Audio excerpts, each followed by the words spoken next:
வணக்கம். இன்றைக்கி நித்தமும் கற்போம்ல திணையை வச்சு ஒரு டோக்லா. திணை அரிசியை நல்லா 4-5 தடவை கழுவிட்டு ஒரு தட்டில் போட்டு ஃபேனுக்கு கீழே காய வச்சுருக்கிறேன்.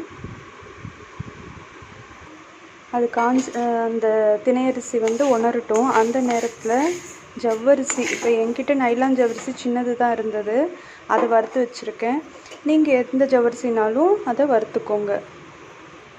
திணை அரிசி 250 கிராம் எடுத்தோம்னா அந்த 1 கப்பு திணை அரிசிக்கு 1/4 கப்பு ஜவ்வரிசியை வறுத்து இப்போ மிக்சியில் பொடிக்க போகிறோம். இப்போ அந்த திணை அரிசி உணர்ந்துட்டுருக்க நேரத்தில் எந்த கப்பில் திணை அரிசி அளந்தோமோ அதுலேயே 1 கப்பு தயிர்,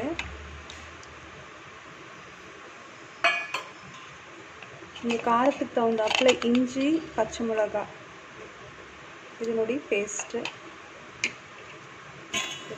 சர்க்கரை 1 ஸ்பூன்,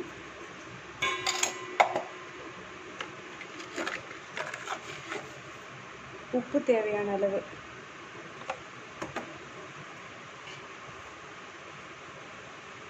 கூடவே எண்ணெய் ஒரு 2 டேபிள் ஸ்பூன், இதெல்லாம் கலந்துக்கலாம். இப்போ அந்த தயிரோட நம்ம ஏற்கனவே வறுத்து அரைச்சி வச்சுருக்கிற இந்த ஜவ்வரிசி பொடியை சேர்த்துடலாம்.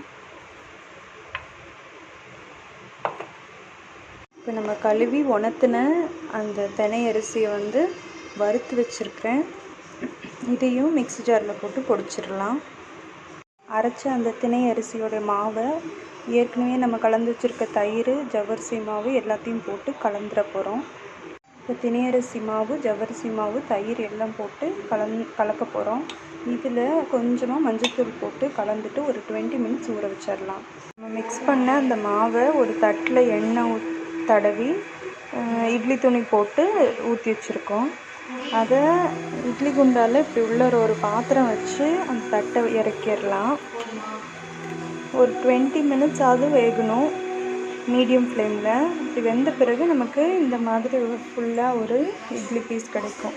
இதை கட் பண்ணிவிட்டு எள்ளு, கடுகு, கொஞ்சமாக மிளகாத்தூள், உப்பு, அதுக்கப்புறம் பச்சை மிளகா, கருவேப்பிலை, இது தாளித்து வச்சுருந்த தாளிப்பை அந்த இட்லிக்கு மேலே ஊற்றிட்டு சர்வ் பண்ண வேண்டியது தான். இப்போ அந்த தாளிப்பை ஊற்றின பிறகு நம்ம திணை டோக்லா ரெடி ஆயிடுச்சு. இதை அப்படியே எடுத்து சர்வ் பண்ண வேண்டியது தான். இதுக்கு கொத்தமல்லி சட்னி நல்ல பேராக இருக்கும். கொத்தமல்லி சட்னியில் அரைக்கும் பொழுது இது புளிக்கு பதிலாக எலுமிச்சம்பழ சாறு போட்டு அரைச்சிங்கன்னா இன்னும் நல்லாயிருக்கும். ஸோ இந்த க்ரீன் சட்னி இந்த டோக்லாவோட நல்லா பேர் பண்ணலாம்.